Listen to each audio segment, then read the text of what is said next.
Magandang umaga po. Ito na po yung ating na-transfer ng nakaraan. Ito po ay 22 days na po ngayon. Ito po yung mga romaine na lettuce po natin. Okay naman po sila. Kanyang paglaki. Meron lang ibang medyo talagang pabagal ng paglaki nila. From time to time po, chinecheck po natin. Especially pag may mga chinecheck po natin kung may mga uod. So far wala naman po siya.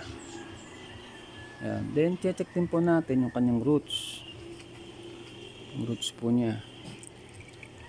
Ayan, healthy po siya, oh, puting-puti. Diyan po natin makikita na healthy po yung ating mga tanim.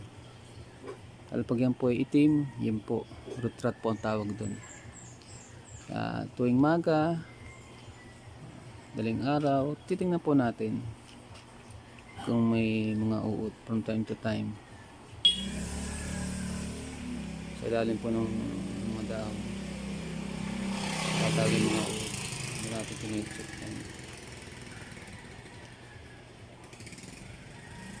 Yan po ang ating update sa ating romaine lettuce sa ating pong munting greenhouse. Happy planting po. God bless.